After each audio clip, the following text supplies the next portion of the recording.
Bem-vindos ao seu podcast de História da Matemática. No episódio de hoje, vamos conversar sobre um dos números mais famosos da matemática. Para o seu maior conforto, dividimos o programa em 3 blocos. No primeiro bloco, conversaremos sobre o que é o número π, da onde ele vem, em que momento ele surge na matemática e em que outras obras podemos observá-lo. No segundo bloco, entenderemos um pouco mais sobre a teoria matemática por trás deste número, com as aproximações por séries de Arquimedes e de outros matemáticos. No terceiro bloco, veremos algumas anedotas sobre o número π, aonde podemos encontrá-lo na cultura pop, além de achar o nosso aniversário dentro do número π. Bem-vindos ao maravilhoso mundo da matemática.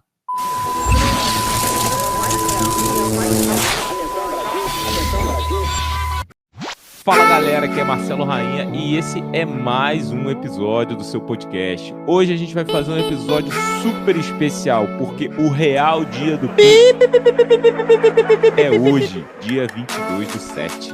E comigo, quem não pode faltar, Ronan. Fala aí galera, hoje a gente vai trazer uma pitada de pi pra sua vida. E vocês vão conhecer hoje a nossa nova aquisição, vocês já devem ter ideia aí que ele tá por aqui. Contudo, ele veio se apresentar para vocês. Jorge. Gente, prazer imensurável estar com vocês. Fico muito feliz com a oportunidade de participar desse projeto que é incrível. Tá? Para mim é muito interessante tudo isso. Estamos desenvolvendo um projeto para cada dia mais dedicado para que vocês consigam ter o melhor de todos nós, conseguir entender um pouco mais da dinâmica de matemática e algumas curiosidades. Obrigado, Jorge, né? Acho que assim, o trabalho de edição do Jorge, vocês vão ver que ficou um pouquinho diferente da temporada passada, né? Que a gente tá com o Léo. O Léo não tá aqui hoje, de repente ele aparece, mas ele não começou aqui hoje, mas a gente vai conversando. Bom, e vamos começar o nosso podcast. Você está na melhor. Bom, a gente tem hoje para conversar sobre π, né? Vocês puderam perceber que hoje o Marcelo Amadeu não está aqui. Então, assim, ele é a nossa referência de história, né? O nosso especialista em história. Então, assim, a gente vai falar aqui, assim, uma coisa quase que relembrando a nossa primeira temporada, quando estava só eu e o Léo aqui, né? Quando tudo era mato. Só que hoje sou eu e Ronan, beleza? Bom, basicamente, gente, o que é π, né? Eu acho que talvez seja importante começar com essa pergunta, principalmente para o Ronan, para a gente começar a se ambientalizar aqui com relação ao que a gente vai discutir. Ronan, explica para a gente aí o que é π. Então, eu acredito que na verdade as pessoas elas têm essa mesma, quem sabe alguma coisa sobre π já ouviu essa mesma explicação, certo? Que π é uma constante matemática que se obtém quando você divide o comprimento de uma circunferência pelo diâmetro dela. Não importa o tamanho da circunferência, o comprimento de uma circunferência, se você dividir pelo diâmetro, sempre vai dar uma constante, que no caso a gente aproxima por 3,14, mas aí vem 3,14, 15, e etc, etc, etc. Então, assim, π é uma constante matemática, é um número que ganhou muita relevância pela quantidade de usos que ele tem, certo? Eu acho que não é nem o lance do uso, né, cara? Eu acho que π é um negócio que escreveu, não leu, ele apareceu. Rimou aí, você vê π. E isso é uma coisa interessante que, assim, eu acho que talvez a primeira coisa que a gente tem que entender é que π é um número irracional. Só que quando a gente vai ensinar π na escola, essa coisa de falar que ele é o diâmetro, ele é o comprimento da circunferência dividido pelo diâmetro, existe uma confusão aí entre razão e fração.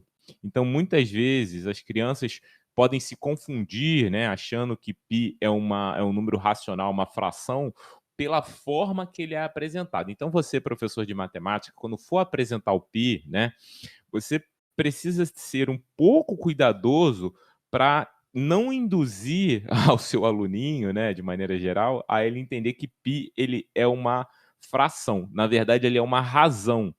E, bom, eu sei que o Marcelo não está aqui, talvez ele seja a pessoa mais indicada para falar, mas a gente tem um episódio do podcast que a gente fala exatamente sobre a diferença entre razões e frações. Foi o episódio que a gente falou sobre geometria analítica, Descartes e Fermat. Eles trabalham um pouquinho com relação a essa questão para entender o que é de fato uma razão, né? Eu acho que, assim, a primeira elefante da sala que a gente tem que tirar, então, é que π é irracional. E ele, como o Ronan disse, você pega a circunferência e divide pelo diâmetro, vai dar ele.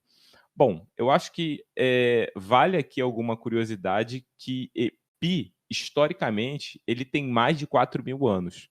Então, assim, se você pensa aí, a era cristã, tem aí 2.000 anos que a gente está na praça, π apareceu, tem mais de 4.000 anos. Marcelo não está escutando esse podcast, talvez ele tenha alguma controvérsia com relação a isso, mas a ideia de círculo dividido por circunferência aparece já há bastante tempo na história. Beleza? Ronan, vamos lá. Eu acho que aqui, assim, como vai ser um bate-papo comigo e com você, vamos pegar um pouquinho desse π na história aí, tá? Vamos ver, assim, eu acho que aonde mais ou menos você tem as referências de π historicamente aí? Compartilha comigo. Professor, acho que a primeira referência que a gente pode dar sobre π, que é uma referência que talvez as pessoas nem imaginem que exista, mas existe, é na Bíblia. Existe uma menção a π na Bíblia, no versículo de Reis 7:23. É citado a tentativa do cálculo de um volume, e que nesse cálculo pode-se ver que a constante que está sendo usada é π, apesar de não ser em nenhum momento mencionado o nome π. Pela descrição do cálculo, você consegue perceber que é π. E da mesma forma também se falar do π no Antigo Egito, certo? Que é muito intrigante você pensar que um número que é um número irracional, ele já tinha aplicações há tanto tempo atrás no Antigo Egito, quando nem se imaginava qualquer tipo de nomenclatura como essa. Para falar a verdade, é até intrigante você pensar que dividindo um diâmetro, que é um segmento de reta, dividindo o comprimento de uma circunferência por um diâmetro, que é um segmento de reta, você tem um número irracional. Eu acho isso bem intrigante, para falar a verdade. Isso é bem legal, assim, essas referências de π aparecerem no Antigo Egito e aparecerem, por exemplo, a Bíblia é uma referência muito forte, porque eu acho que esse Reis, só para a gente registrar, esse Reis 7:23, o cara, se você for ler lá, pegar para ler, vai estar medido em côvado e tudo mais, só para você entender aí, um côvado são 45 centímetros, beleza? Então, se você quiser fazer a conta com o que a gente tem hoje, você faz a conta com 45 centímetros. E é interessante porque ele vai calcular um volume. Se você continuar lendo o texto, ele vai calcular um volume e o volume dá π aproximado. Aí você pode falar, então, se está na Bíblia, π devia ser 3, não devia ser 3,14. Mas o ponto é um erro, né? Uma aproximação. Se você pensar que a aproximação ali é o erro é menos de 10%. Então, se você considerar, perguntar a um engenheiro, um erro de 5% é um erro tranquilo? O engenheiro certamente vai te falar que é um erro tranquilo, né? Então, essa questão do Antigo Egito e da Mesopotâmia, eu só sei, vou te dizer, lendas, tudo bem? Assim, eu sei que existe uma lenda que é a razão da apótema da pirâmide de Quéops, eu não sei qual das três, tá? Acho que tem Miquelinos, Quéops e Quélpis. Enfim, são as pirâmides do Egito lá. A lenda diz que a razão da apótema da pirâmide pela altura dela, a apótema é a altura da lateral, beleza? Então, essa altura do triângulo da lateral, se você pegar o triângulo lateral dela e traçar uma linha da ponta da pirâmide até a base do lado, né? Isso é a apótema. Então, se você pegar a razão entre a altura da pirâmide e a apótema, reza a lenda que isso dá π também. Agora, por que ou se é de verdade, o nosso historiador não está aqui hoje para a gente ter certeza. Tem algumas outras questões sobre π que eu acho relevantes de conversar, que são as aproximações. A primeira aproximação de π, né? Por que a gente está fazendo esse episódio no dia de hoje, né? Por que a gente está fazendo no dia de hoje, não, né? Porque a gente está lançando esse episódio no dia de hoje, né? Que dia é esse tão especial? O lance é que 22/7 ele é uma aproximação melhor de π do que 3,14. Pode pegar sua calculadora aí e dividir, e aí você vê assim, porque é 3,1415, beleza, gente? É o π e continua. A gente depois faz uma competição, Ronan, de quem sabe mais casa decimal de π aí. Ou Eu não, só né? sei. Eu só sei 3,14 e tá bom. Então, o 3,14, o que vem depois é 15, né? 3, eu sei até a sexta, é 3, 14, 15, 9,6. Então, Sim. assim, o ponto é que 22/7 é mais próximo de π, do real valor de π, do que o 3,14. Então a gente fez uma brincadeira de lançar esse episódio hoje exatamente por conta disso, né?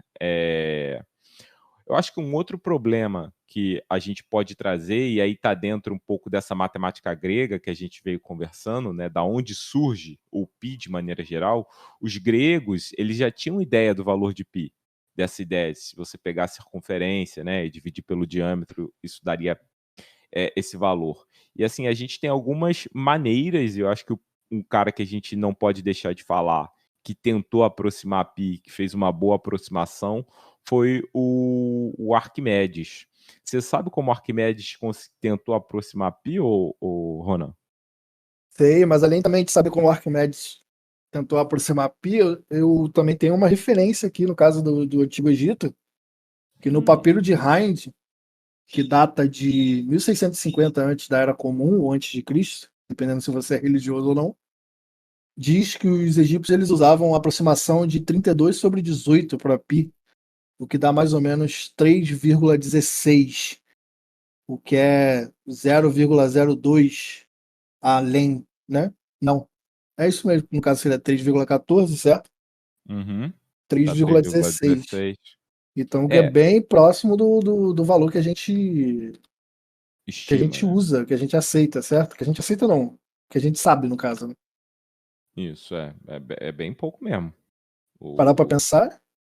É que o 22/7 ele ainda é menor, né? Mas porque Sim, isso aí não. a distância é 0,2, mas de O fato. 22/7, ele na verdade é 3,14, só daí diante que erra, certo? Uhum, Mas parar para isso. pensar que eles já sabiam disso 1650 anos antes de Cristo, ou antes da É Era foda. Comum, é uma ótima aproximação, muito boa mesmo. O Não, Arquimedes, ele por sua vez, ele conseguiu fazer uma fórmula mais engenhosa, utilizando polígonos escritos e circunscritos, e aí ele chegou à conclusão que o valor de π estava entre 3,14084 e 13,14285, que o π está Uhum. entre esses dois, o que já é uma aproximação muito melhor. Tá, então, isso é legal, né? Mais uma vez, é claro, a gente falou de Arquimedes num dos últimos episódios aí, então Arquimedes era o cara que, ele era o prático, né? Ele era engenheiro, ele queria saber o valor das coisas, ele não queria ficar com essa coisa do mundo das ideias, então ele foi lá, pegou uma circunferência de diâmetro 1, né? Ou seja, se você pega o comprimento dividido pelo diâmetro que é 1, esse comprimento dá π. Então ele pega essa circunferência, coloca um triângulo ali dentro, e aí um triângulo dentro, né? A gente sempre consegue inscrever um triângulo equilátero dentro de um círculo, ele inscrito, e ele inscreve o círculo também dentro de um outro triângulo. Então a gente tem dois triângulos aí na história, um inscrito e um circunscrito. E aí o que ele faz?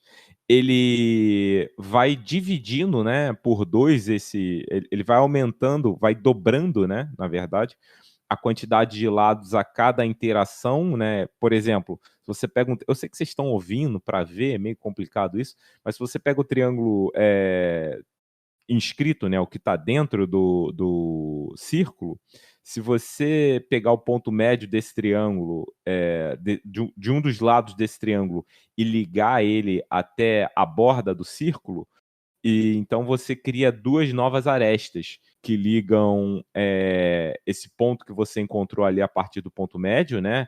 Assim, você traça uma perpendicular a partir do ponto médio até ela tocar no círculo. E aí você traça novos segmentos de reta dos vértices do triângulo até esse novo ponto que você encontrou. Fazendo isso para todos os lados, você tem um hexágono. Aí o que a gente faz? Calcula o valor desse comprimento aí de lado do hexágono, né? E aí multiplica por 6. Faz isso de novo, você tem um polígono de 12 lados. Faz de novo 24. Faz de novo e assim sucessivamente. E o Arquimedes ele foi até 96 lados. E ele achou suficiente para as contas que ele estava fazendo. E, mais uma vez, ele faz isso com o que está dentro e faz isso com o que está fora. Você consegue encontrar essa conta, de repente eu posso deixar aí na descrição, tem um livrinho de geometria do PIC. O que é o PIC? Né? O Programa de Iniciação Científica Júnior.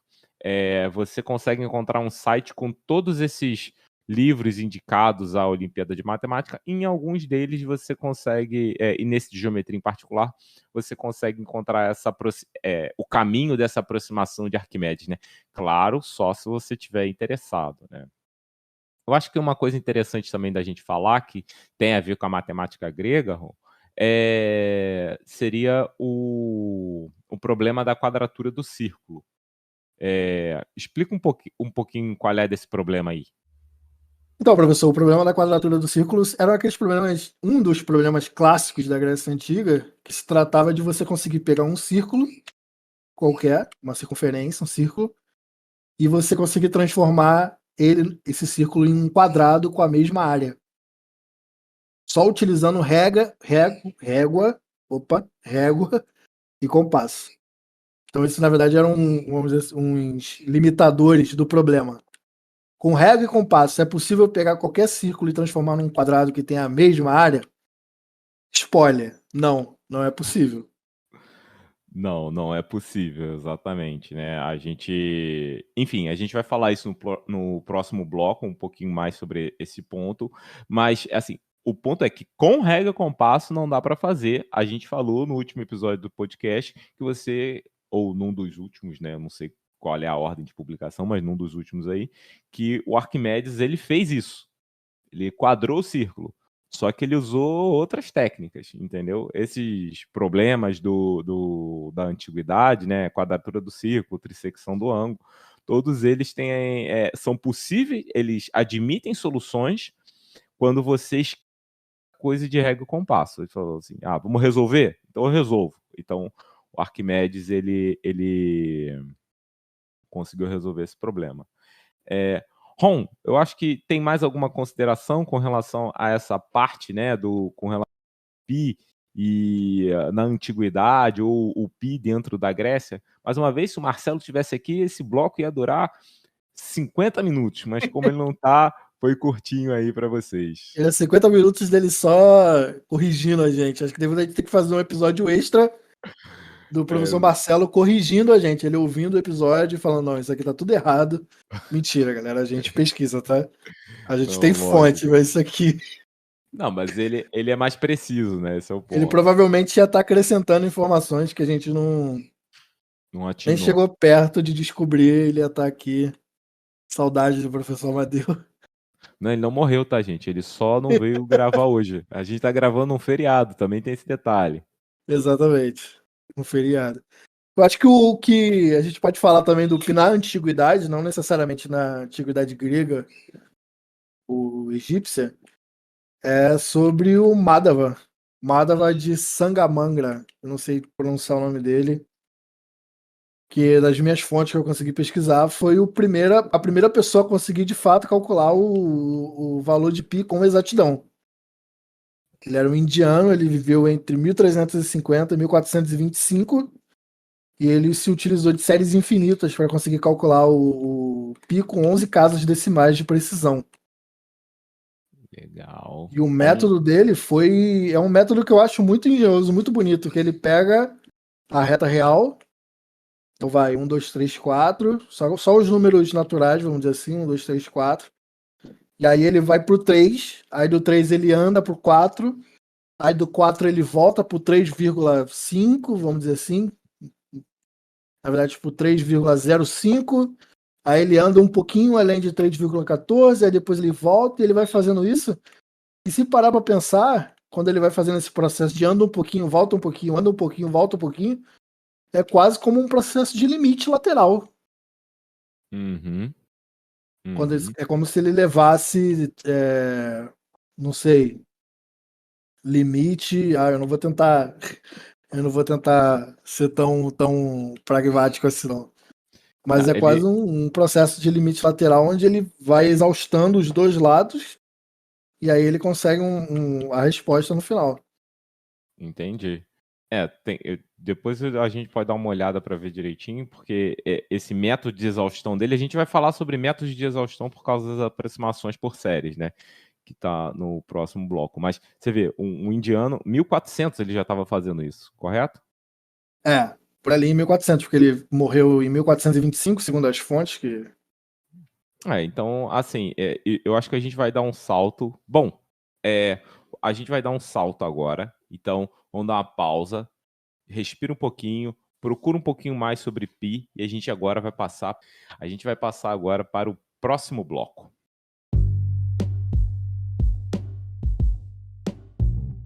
Passemos agora ao segundo bloco, onde adentraremos na matemática por trás de Pi e a sua influência nesta ciência maravilhosa.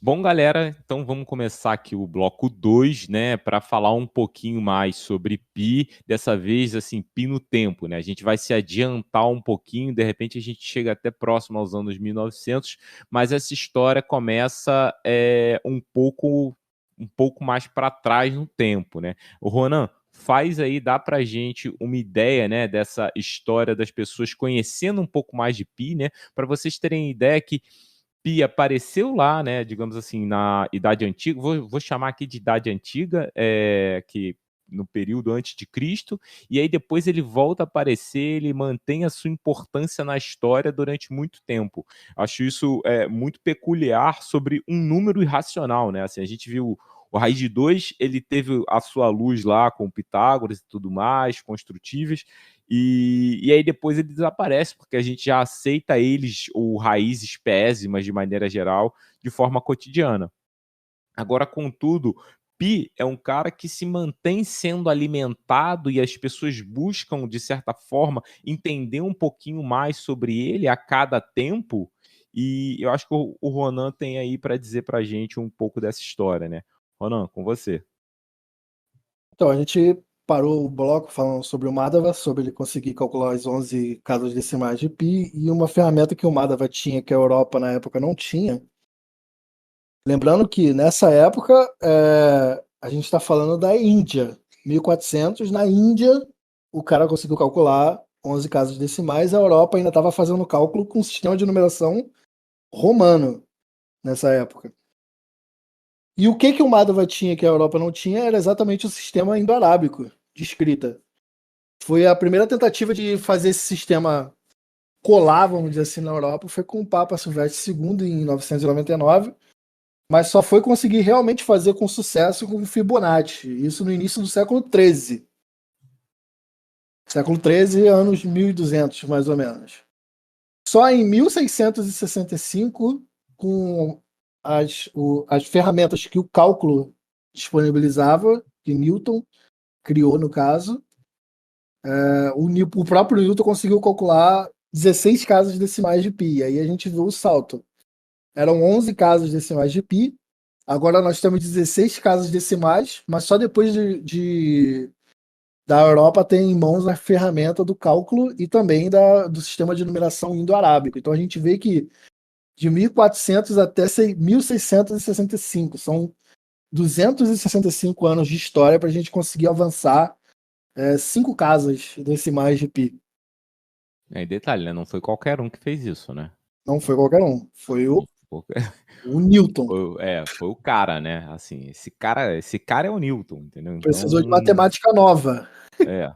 Exatamente, para a gente conseguir aproximar isso de maneira menor. Existe uma lenda que uma pessoa por volta dos anos 1800 calculou, demorou a vida inteira, fez um cálculo de, sei lá, 40 anos.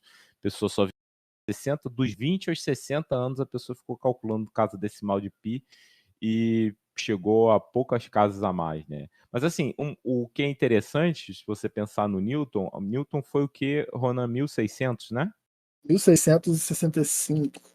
1665. 1600. Isso é interessante também. A gente tem um podcast sobre isso, que é lá o primeiro da primeira temporada, que a gente fala que o Newton inventou o cálculo. Ele inventou o cálculo, né? Ele é o cara que estava ali. Marcelo falaria que há controvérsias, né? Mas enfim. Exatamente. Aí citaria Leibniz também. Aí teria toda aquela ideia de não dá para inventar as coisas, né? Você pega referência e dentre e todo vai mundo que refinando. estava atrás, né? Então, assim, ele inventou o cálculo basicamente em 1665. Então, na mesma época que ele estava inventando o cálculo, para testar a ferramenta, ele foi lá e calculou as casas decimais de pi. Isso é interessante. Bom, 100 anos depois, né, em 1761, 100 anos depois, o Johann Lambert ele prova finalmente que pi é um número irracional. Olha, né, assim, se você perceber, pi nunca desaparece dessa coisa da ciência. Pi, ele permanece ali, né? A gente, para testar ferramentas, e aí isso é importante, esse testar ferramentas, a gente vai utilizar pi para fazer determinadas coisas. E o Lambert, em 1761, ele demonstra que pi é irracional. Bom, apesar dele ser irracional, uma pergunta interessante sobre pi é se ele poderia ser construtível. Deixa eu explicar para vocês o que é um número construtível. Você sabe o raiz de 2? Na verdade, raiz de qualquer coisa, mas vamos pensar no raiz de 2. Se você pegar um quadrado de lado 1, então você consegue desenhar um quadrado de lado 1. A diagonal dele, você consegue, com o compasso, marcar ela na reta, certo? Então, a diagonal de um quadrado de lado 1 é raiz de 2. Então, você consegue marcar na reta. E a gente diz que um número, qualquer número, que você consiga fazer uma sequência de operações de tal forma que você consiga marcar ele na reta, ele é construtível. Observa o seguinte, olha a pegada. Como números construtíveis tem a ver com o quê? Régua e compasso, aquela ideia da matemática grega. Então, assim, régua x mais y, ax mais yb igual a d, isso é uma reta, já se considerava esse tipo de coisa. E uma circunferência é algo do tipo x ao quadrado mais y ao quadrado igual a uma constante, porque vai ser a constante do raio. Então, você vê que são equações que envolvem coisas do segundo grau e coisas do primeiro grau. Quando você faz interseções desses objetos, você vai encontrar coisas com potência, cujo expoente são potências de 2. Então, qualquer número que seja construtível tem essa regra. Assim, ele vai acabar sendo uma raiz de um polinômio que tem o esqueminha aí de ser uma potência de 2, né? O maior grau desse polinômio, de maneira geral, ele vai ser uma potência de 2. Vão ser as potências de 2 que vão aparecer nele, né? Por exemplo, 2 elevado a 0, que é 1, 2 elevado a 1, que é 2, 2 ao quadrado. Então, os caras que vão aparecer são esse tipo de estrutura de equação. Isso é interessante para você, professor do ensino médio, porque, por exemplo, as biquadradas, que são as equações que são de quarto grau, elas, na verdade, acabam...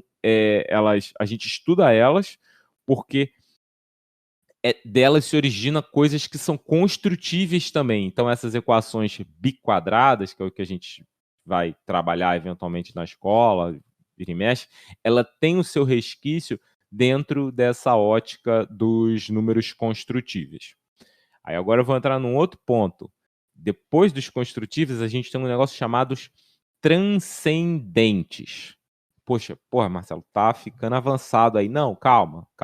Um número transcendente, alguns você vai encontrar alguma bibliografia como transcendental, essa coisa do nirvana, né? É transcendente, de outro mundo.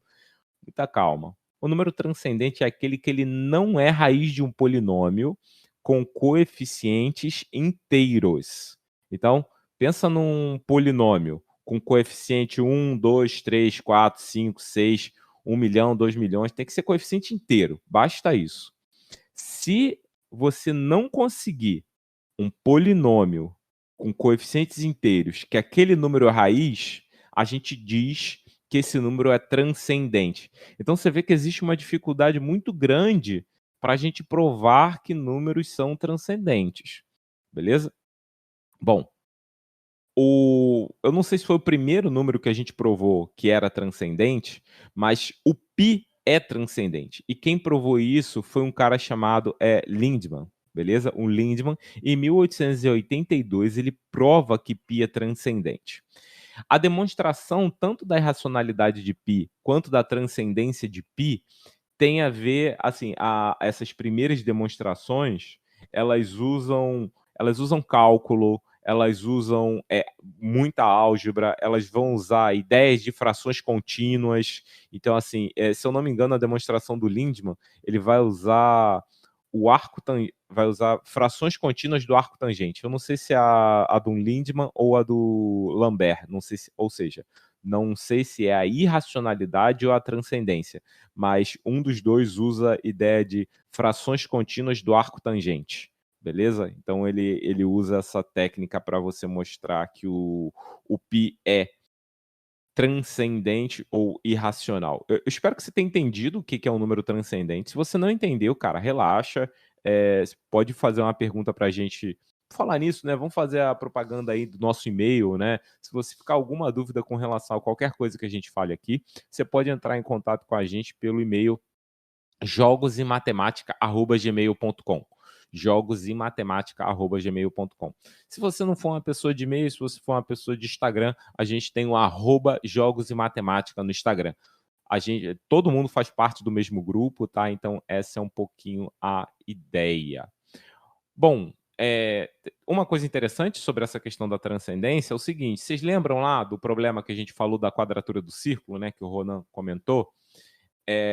O ponto é, para você conseguir um quadrado que tivesse lado, o ponto é esse, para você conseguir com régua e compasso ter um lado de tamanho raiz de π, porque se você quer que a área seja π, significa que o lado tem que ser raiz de π, né? Que é lado vezes lado, a área do quadrado tem que ser raiz de π. Então, para você conseguir um cara que tenha tamanho raiz de π, você precisaria conseguir construir o número π. E o ponto é que o π é transcendente, ou seja, você não tem polinômio nenhum que o π seja raiz. Em particular, o π não pode ser construtível, porque os números construtíveis são aqueles que são soluções de equações do estilo biquadrada, né? Do estilo de onde os coeficientes, onde os expoentes de cada uma das variáveis são potências de 2. Esses números são os construtíveis. Então, como ele é transcendente, né, que é né, outro patamar, digamos assim, de número, com certeza ele não vai ser construtível. Né? Então, isso, por exemplo, mata esse problema. Né? Ronan, quer acrescentar alguma coisa?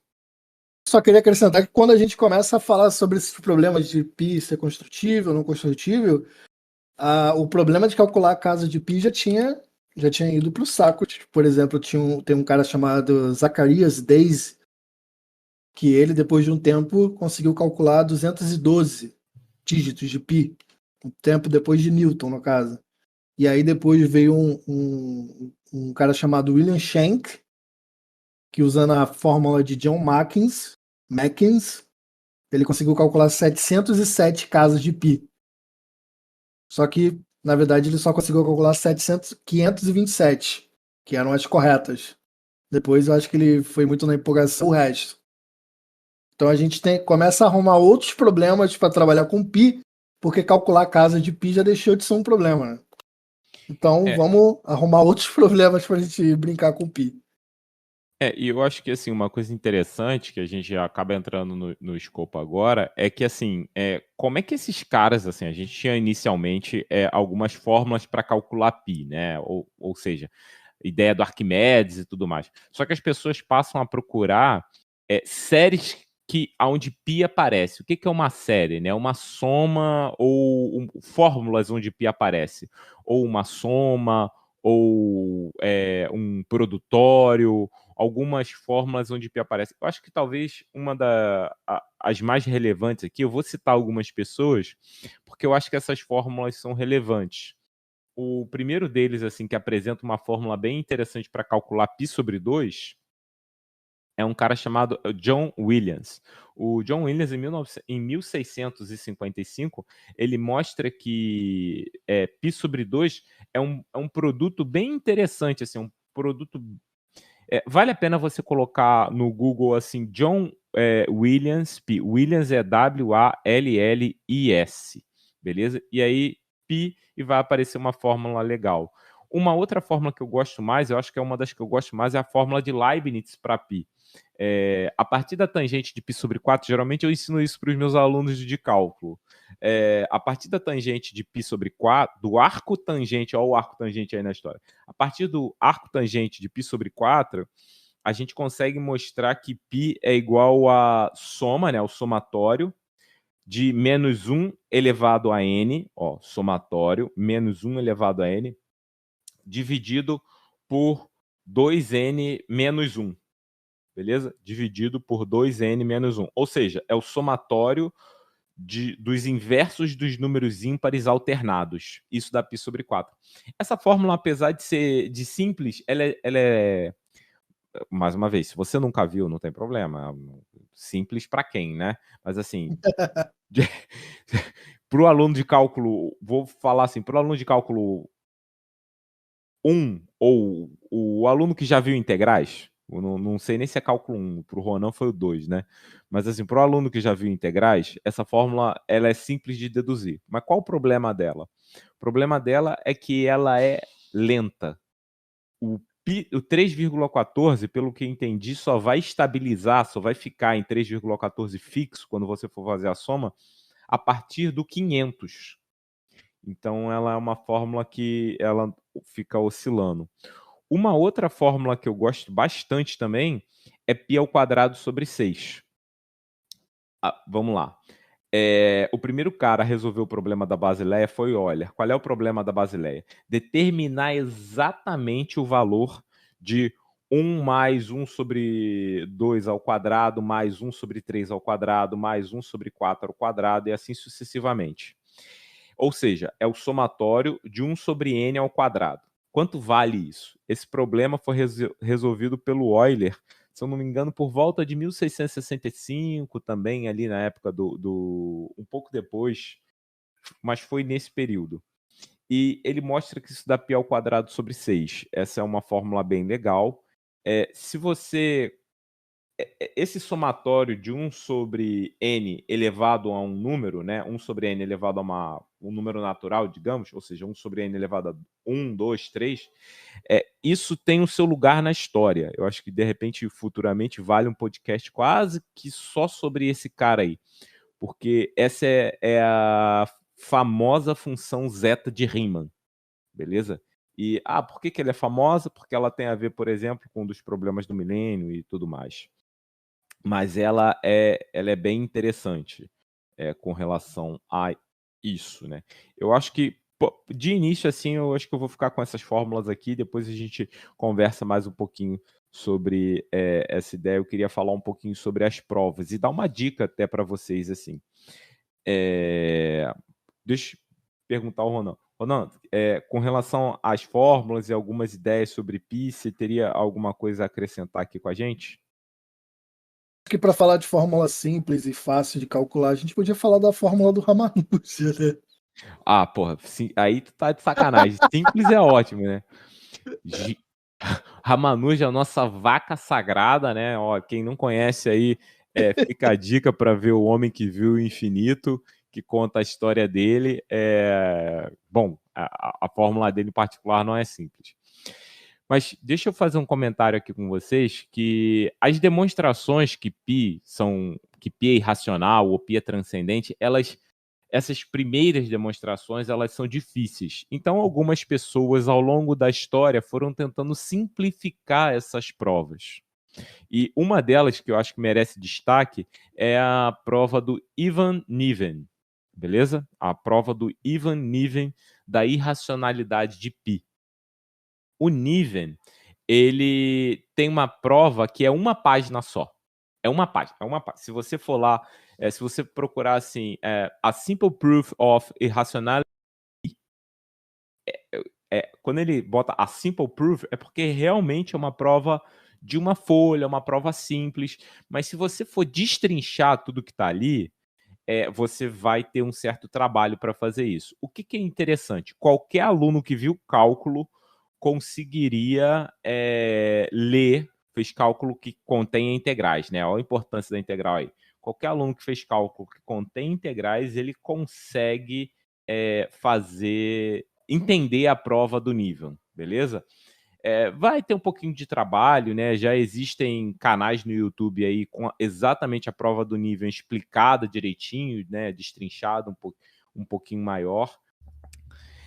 Bom, galera, então, assim, a gente tem a prova mais simples, né, da demonstração da racionalidade de π, que foi dada pelo nível em 1947. Essa prova ela é bem interessante, acho que vale a pena qualquer aluno de cálculo que entrar, assim, particularmente no artigo, ele deveria conseguir ler. Talvez no artigo não, mas certamente numa prova que tem algum livro, eu indico, por exemplo, o livro do Spiva, que ele tem exatamente a prova do nível, que está bem tranquilo. Opa, e quem chegou aqui pra gente foi a Juliana agora. Ju, dá um oi aí pra gente e você conhece alguma fórmula de π? Se conhece, comenta aí com a gente também.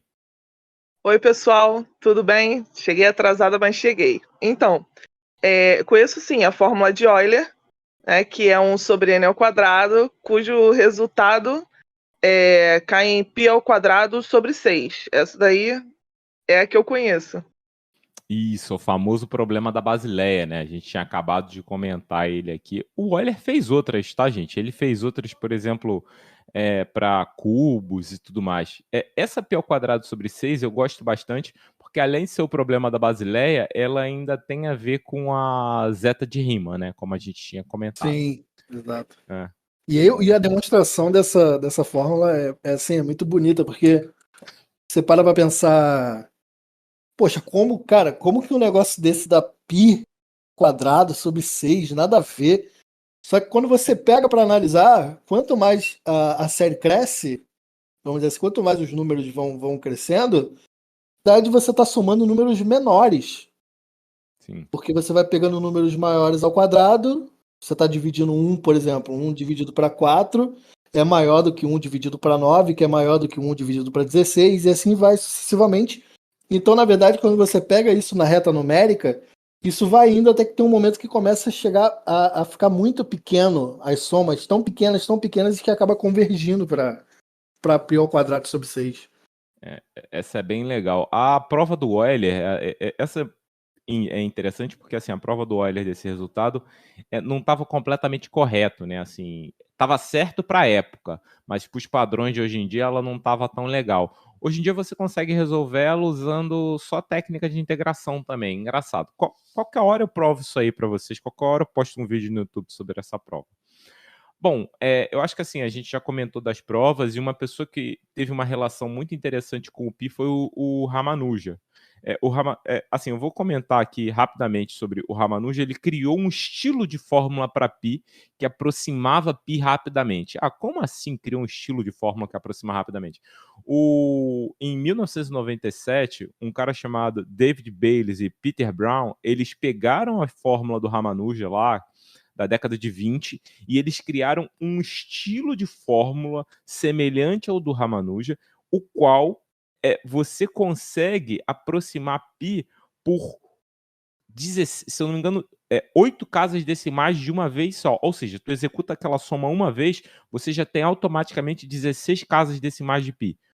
Você faz a segunda vez, para n igual a 2, eu estou falando n igual a 1, n igual a 2. A n igual a 2 no somatório, né, a gente está falando de somatórios, isso já aparece 32 casas decimais de π de uma vez só. E assim, isso, quem começou com essa história, quem começou pensando nessas fórmulas, foi o próprio Ramanuja. Mais uma vez, se você não conhece, vale super a pena ver na Netflix O Homem que Viu o Infinito. Tá? Na verdade, é o Peter Browning, que são os desenvolvedores dessa fórmula que faz esse milagre, né? Assim, digamos assim, a fórmula que eles extraem do Ramanuja e generalizam.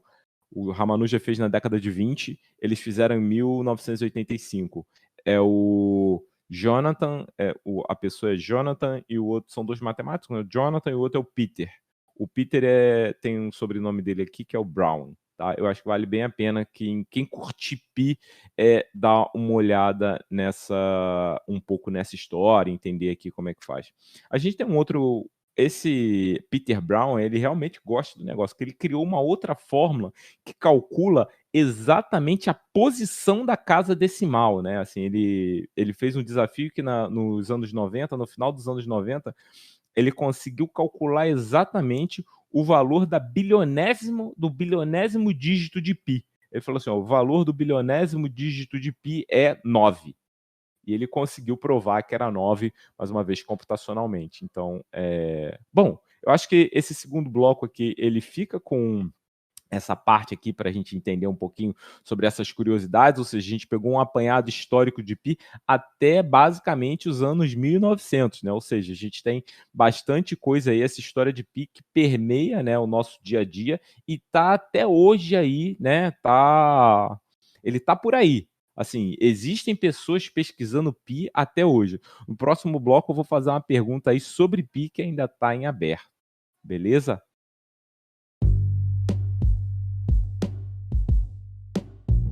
No terceiro bloco, mergulharemos no mundo de Pi na cultura pop. Apresentaremos exemplos de como Pi é reverenciado em filmes, músicas e anedotas curiosas.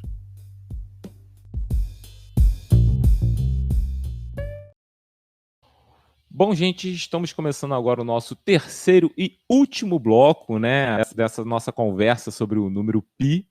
E, bom, eu acho que a gente pode começar falando de algumas anedotas, né? Acho que esse bloco a gente vai falar sobre Pi na contemporaneidade, algumas anedotas que a gente tem sobre Pi. Bom, eu vou trazer uma aqui e aí depois a gente vai revezar nessas anedotas, beleza? Cada um vai trazer uma e aí a gente vai conversando. A primeira que eu trago é que no final dos anos de 1800, nos Estados Unidos, no estado da Virgínia, um parlamentar lá, que tinha um amigo engenheiro, que o cara, teoricamente, se achava, ele tentou fazer passar por força de lei que Pi fosse 3,2 e não mais 3,14. E ele tinha dito que tinha provado que Pi era 3,2 e não 3,14. É óbvio que ele estava errado, né? E aí isso é bacana, porque isso mostra que, cara, cientista comete equívoco também, mas apesar da gente cometer equívoco de maneira geral, a gente tem que ter a hombridade de assumir que o negócio está errado, entendeu? Então eu acho que isso faz parte sobre o processo da ciência, e Pi tá aí, né? Pi tá aí para mostrar para a gente que a gente pode cometer erro e depois voltar, e ele aparece na natureza muitas vezes, né? Ron, fala para a gente aí um pouquinho mais do que você tem sobre Pi, né? Essas curiosidades ou problemas. Então, foi provado que qualquer sequência de 6 números que você imaginar, tá em Pi. Então, das casas decimais de Pi, de todas as casas decimais, das 10 bilhões de casas decimais, porque isso é uma coisa que a gente deixou de comentar. Hoje em dia, tem-se 10 bilhões de casas, 10 trilhão, não sei, muita casa decimal de Pi calculada. Qualquer sequência de 6 números está em Pi. Ou seja, se você parar para pensar, o seu aniversário tem 6 casas decimais, certo? É dia, mês e ano. São seis números, vamos dizer esse caso. Claro, se você não contar o ano inteiro. Só, por exemplo, em vez de 1994, só 94. Então, a sua data de nascimento está nos dígitos de Pi. E tem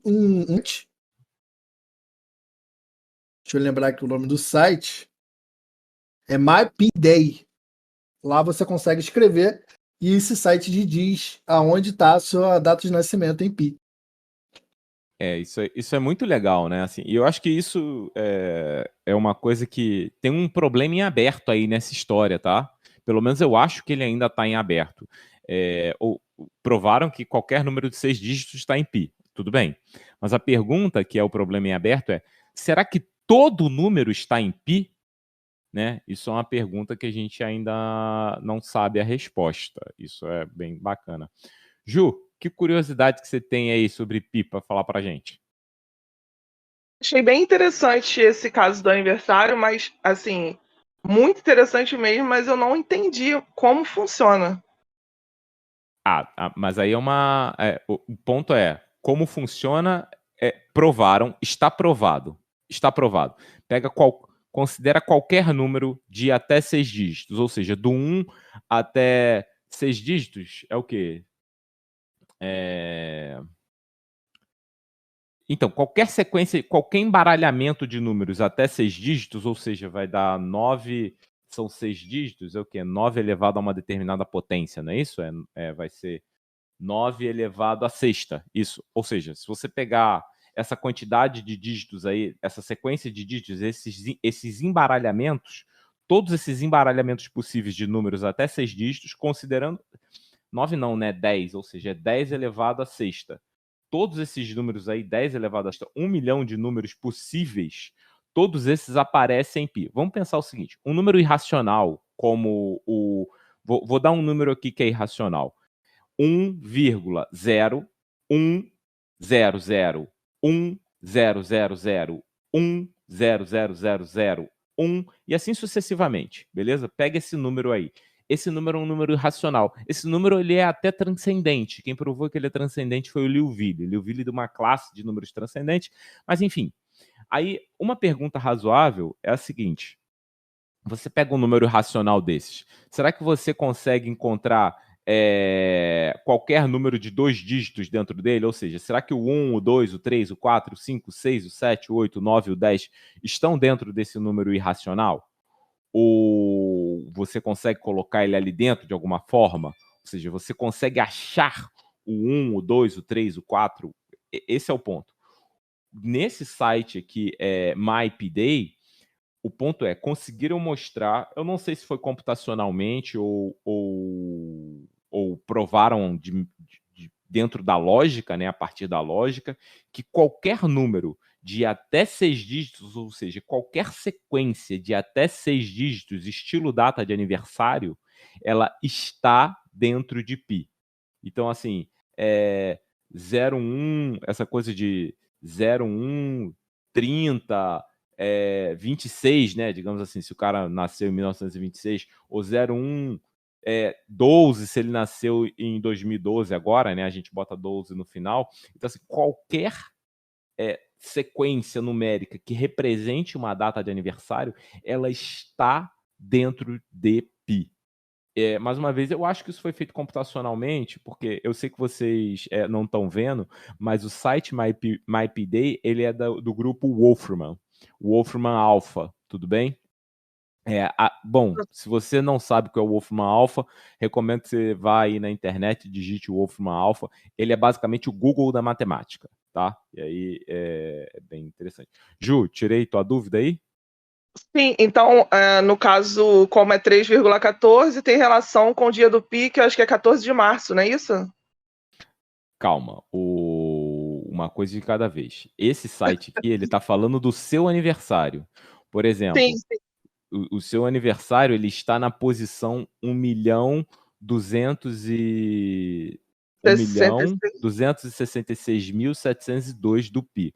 Vamos ver o meu aniversário, por exemplo. Eu posso botar aqui o meu aniversário também, e aí ele aparece. Eu acho que o meu aniversário eu já tinha até visto qual a posição que ele era.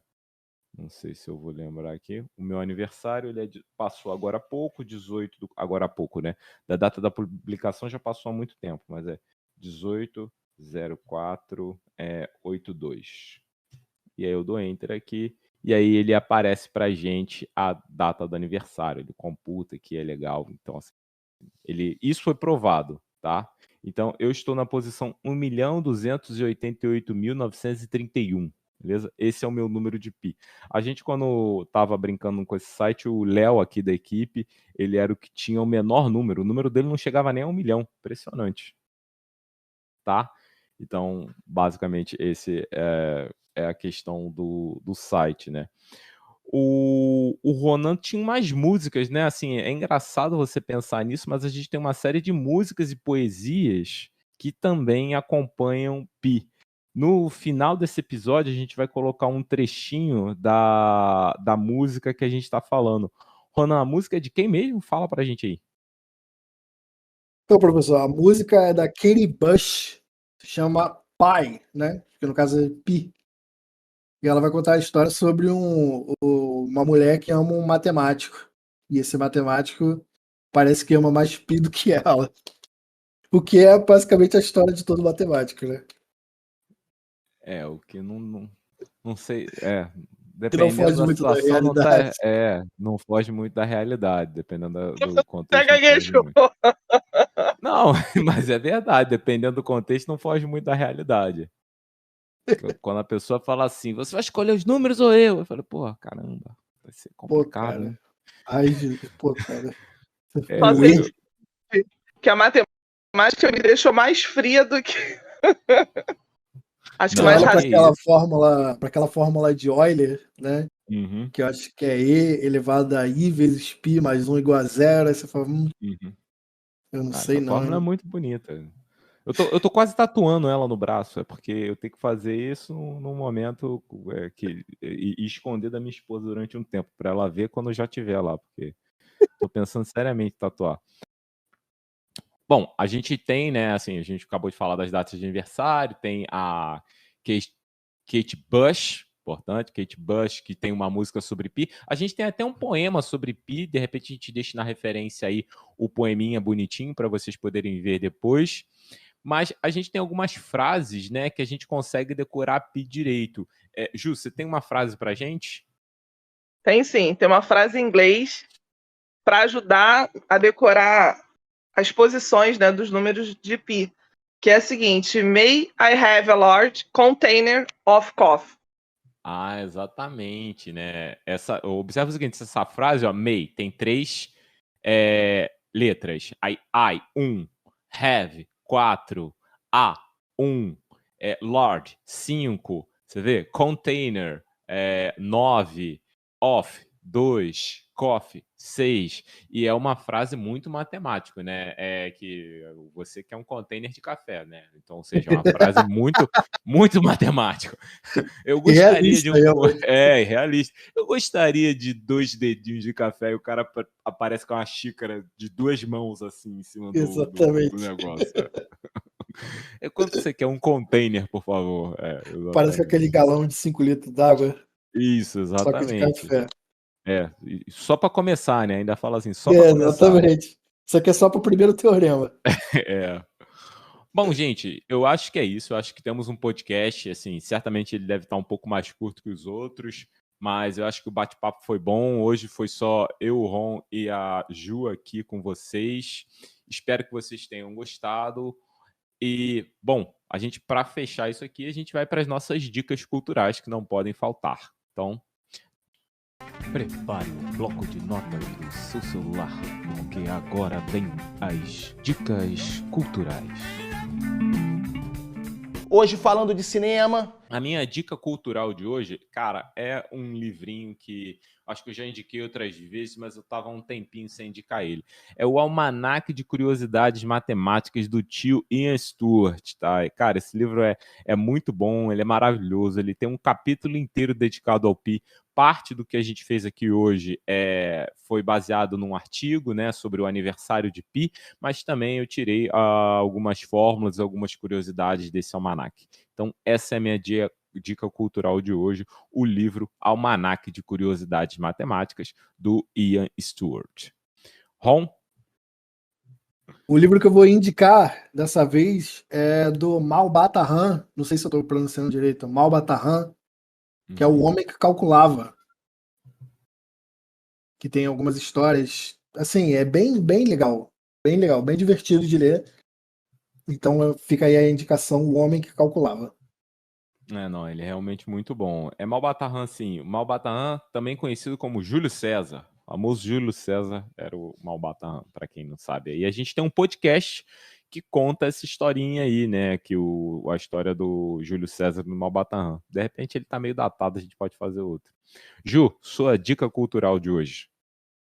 Então, tem um canal que eu gosto muito, que é o Universo Narrado, e tem um vídeo, né, deles no YouTube que fala sobre o dia do Pi, né, e eles falam 6 fatos inéditos, né, sobre o Pi. Se você digitar lá 6 fatos inéditos sobre o Pi, e no caso o canal é o Universo Narrado, você vai ter um material que é curto, né, dá para assistir numa boa, porque tem 3 minutos e pouquinho, e tem algumas curiosidades bem bacanas. Eu gosto muito desse canal, que ele traz muitas curiosidades muito interessantes. Ah, bacana. Bom, gente, então ficamos por aqui. Um abraço e até o próximo episódio.